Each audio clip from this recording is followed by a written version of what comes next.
من مصاحبه یک خانم امریکایی را شنیدم که از طریق اوبر این طرف رفته بوده. یعنی وقتی سفر میکرده اوبر درخواست میکرده و از 125 یا کم و بیش راننده کی را انتقال داده بوده در وقتهای مختلف.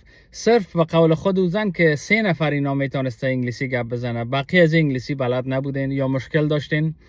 به اساس مفکوره این خانم، این بقیه که انگلیسی بلد نبودن اینا پناهندگان غیر قانونی بودن در امریکا و این خانم تصمیم گرفته بوده که اینا را لیست کنه و تصمیم داره که به آیس گزارش بده که گویا اینا چون انگلیسی گپ نمیزنن، به اساس فکر و منطق کی داشته اینا پناهندگان غیر قانونی هستند. من یک مصاحبهش از طریق آنلاین کسی پخش کرده بود شنیدم.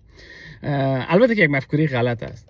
البته این مسئله ممکن هدف ترساندن شما نیست و یا ممکن است هم یک اتفاق نادری بوده پیش آمده، ولی در کشورهایی که زندگی میکنین یادگیری زبانی کشورها، همسویی فرهنگی، احترام و نشان دادن به این که شما بخش از فرهنگ هستین و با فرهنگ و زبان مشکل ندارین و تهدید امنیتی نیستین، این عالی است. یادگیری زبان، همین که زبان یاد گرفته نمیشه، لباس و فرهنگ و رویا مختلف میشه، به تدریج یک نوع سوء تفاهم و یک نوع تضاد ایجاد میکنه. این شما باور کنین یا نه، در ملک شما و کسی مسافر شوه بعد از مدت ها هنوزم با فرهنگ شما همسویی نشان نده، شما یک نوع را به احترامی تلقی میکنین. به هر حال اگر شما کسی در این زمینه بخواین که انگلیسی یاد بگیرین و در این زمینه مشکل داشته باشین، ما از طریق اکادمی اندیشه و حرکت در خدمت شما هستیم و شما رو در یادگیری زبان انگلیسی و یا حتی سوادآموزی فارسی همکاری میکنیم.